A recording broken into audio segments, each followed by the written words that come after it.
It's time for the Wartburg College Game of the Week. And our Friday Night Heroes Game of the Week is a championship showdown in Class A District 3. Wapsie Valley playing host to Nashua-Plainfield. Both the Warriors and the Huskies entering the night tied for first place in the highly competitive District 3. The winner of tonight's game claims the outright district championship. Mark Whitley joins us live from near Fairbank with our Friday Night Heroes Game of the Week. Mark?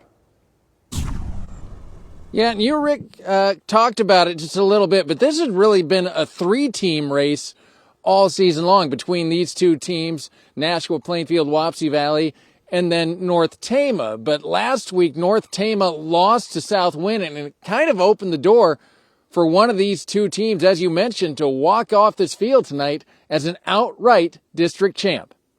1, 2, 3, Huskies! Somebody was going to be celebrating and taking some big momentum into the playoffs at the end of the night. Let's go! And Wapsie Valley got the first break. The ball is on the deck. Andrew Mathias recovers. That had the Warriors in business, and it led to points. From the 6, it's Kane and Decker, and check out the line surge. Pushes him into the end zone, 6-0.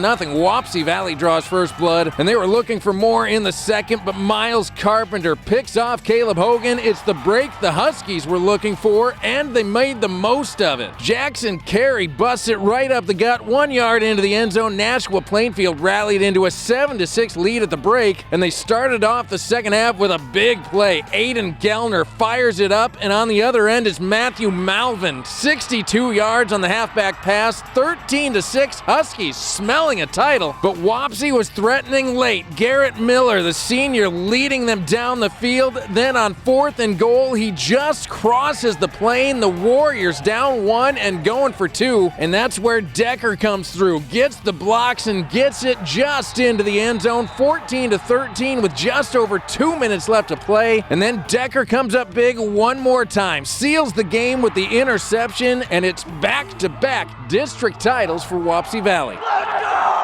We had a couple plays that kind of put us down, but you know, good teams, they find a way to win in games like these, and you know what? 2 seniors at the end of the game, we both ran the ball well, and it was a great team win. You know, like people stepped up when we needed to step up. This is what we wanted. This is what the team, every senior wanted this. This is what we were practicing for. Everyone bought in on film, and that's what the coach has been preaching all years, buy in. Everyone did their job. That's all they wanted.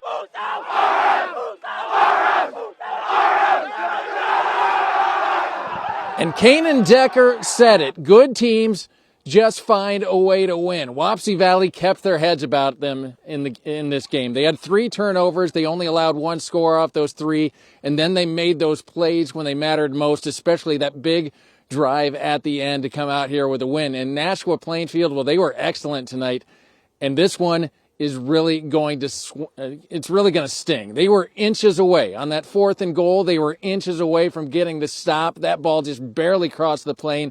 And then on the ensuing 2-point conversion, again, the ball gets in the end zone by inches. Nashua-Plainfield was that close to winning a district title, but they're going to have to put it behind them pretty quickly because just like Wapsie Valley, well, they've got a playoff game in 7 days, Rick. Well, that's right. You talk about Nashua-Plainfield losing last week to North Butler 22-0, which was a surprising result, and then coming back and having the heart to play this strong Wapsie Valley team like they did. Shows a lot about that Husky football team. Without a doubt, and I talked to Tony Foster, the former coach at Wapsie Valley here before this game. We talked about that 0 points that Nashua-Plainfield went up against last week, and he actually wasn't surprised by that because he said we had trouble running the ball against North Butler too. North Butler has some very large players on their defensive line, but Nashua-Plainfield, give them credit. They followed up that 0 with 13 points here tonight, a couple of touchdowns against a very good Wapsie Valley defense. And as I mentioned, it was that close, but Wapsie Valley for the 2nd straight year, the Warriors are the district champs. Well, you talk about Wapsie Valley and Nashua-Plainfield, top of the district, but there's some other teams that are going to the postseason from that district that could possibly pull an upset or two. Well, absolutely. North Tama knocked off Wapsie Valley earlier this year. They're a team that's really good. You've got South Wind out there who got a big win last week. I mean, against that same North Tama team. So there are 4 teams here who are really competitive in this district. Southwind kind of came on at the end of the year. It was really those 3 teams until Southwind got that win last week against North Tama and then got another win tonight to finish in a 3-way tie for second. So there were 3 teams, just 1 game behind Wapsie Valley. All of them could do a little bit of a damage come playoff time. Excellent. Well, thanks a lot, Mark. Drive home safely, my friend.